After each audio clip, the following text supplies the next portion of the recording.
Well, it looks like the shitstorm of Pokemon is just getting worse by the day. What's up, everybody? My name is Vivo. I own a online Japanese card shop, and today we're going to be talking about Pokemon cards because that's what we do on this channel. And we're going to be talking about an article from the Wall Street Journal that is not a good sign to look at. And I'm going to show you a couple cards, a couple examples of why the hobby is basically on fire right now. Someone please start putting out the fire at some point, please, aka Pokemon Company. But let's go ahead and take a look at a little bit of this article from the Wall Street Journal. I'm not going to have the actual article up, just kind of the title of it and kind of what it's about, because you actually have to have a Wall Street Journal account in order to read their articles. And I'm not doing that. So, the hot investment with a 3,000% return, Pokemon cards. The franchise's trading cards are beating the benchmark S&P 500 and high-flying stocks like Meta. I like diversifying my investments. Now, this is obviously not a good sign. It looks like we are about to invite even more investor bros or investor old men into the hobby. And this is not the first time Pokemon has been talked about in mainstream media, but it's definitely the first time that mainstream media is showing how much of a viable investment Pokemon cards are. So it looks like the Kevin O'Learys and all their homies probably are going to come into the hobby, and as well investor bros, crypto bros that have already been in the hobby, but even more of them are going to trickle in, not just from this Wall Street Journal post, but it's a lot of word of mouth. A lot of people are bragging about their gains, bragging about how much money they're making, and a lot of people want in. So that's just how it is, and we are in for a shit show. So today I want to show you a couple of examples of why this hobby is basically on fire right now. We have the Umbreon VMAX alternate art. Okay, everyone loves this card. Everyone loves Moonbreon. Yes, iconic card, great artwork, yada yada. We've been through the whole spiel, heard about it enough, right? Look at these prices: $3,000, $910, $910, $910, $910, $910, $910. Boom! It was at $2,000. Okay, $2,200, and then $2,400, $2,600. Screw it, $2,800. Screw it, $3,000. Guys, you are also not reading that wrong. That is not a PSA 10 price. This one is right here. These are raw prices. $3,000. Does that sound like market manipulation to me? Oh, wait. Hold on, guys. Give me 1 second.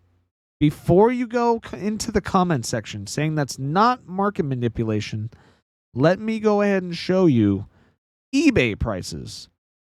September 11th, $3,199. PSA 10. This is not Japanese. This is not Korean, Chinese, Spanish. This is English. September 11th, $3,120. September 10th, $3,199. The 10th, same day, $2,950. Guys, it is pretty obvious when the raw price is the same as a PSA 10. Does that make sense to you? 1 + 1 = 2. 2 + 2 = fish. Okay, let's go ahead and move on. Next, we have the Mewtwo V-Star Crown Zenith from the Galarian Gallery. Yes, you guys are reading that right. $200. And just take a look at this. Oh, look at that graph. Wow. 38 items sold in one day. Wow. 132. And then boom. And then it just climbed. And now all of a sudden it is a $200 card. Wow. Look at how easy it is to manipulate the market. Wow. It seems like when people come from a market that they know how to manipulate, that is much harder to manipulate, like the stock market, it's pretty easy to do it on TCG Player. Just saying. Only takes a day. And then next, Destin Rivals booster boxes. Now, this is not something that has had a huge, gigantic spike over, the course of a day or two. But I mean, guys, this set came out like 3 months ago. $400. I want to know what you guys are smoking to be spending $400 on this. I personally will be waiting for any sort of dip on this. But $400, you guys are smoking some good shit, because I will not be paying $400 for Destined Rivals that came out 3 months ago for a booster box. I understand. I get the fact that Rip and Chippers opening this set like it's going out of style. I understand that Pokemon has not done a reprint on these boxes, but to go out and pay $400 for a set that came out like 3 months ago, you're a lunatic. You're a lunatic.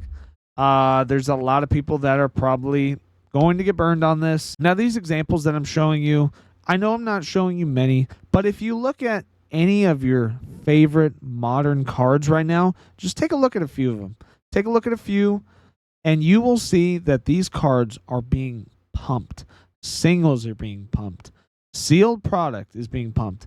Singles especially, though, right now. Singles are overnight, all of a sudden, every single, boom. And at this point, it only seems like it's going to get worse before it gets better. But in my humble opinion, will Pokemon ever be as cheap as it once was? No, it will not be. There's too many eyes on it, too many people buying it, too many people believing that they can make money off of it. Now, there is obviously money to be made still in this hobby, like a major boatload. But there's a lot of new people that are going to have some money to burn, and they are not going to understand what they're buying, and they're going to get burned. That's why you should just always do your research before you buy. Let me know what you guys think. Are we going straight into the burning ring of fire in the Pokemon card hobby? Do you think that we are going to recover soon? But if you guys found this informal, please drop a like, subscribe.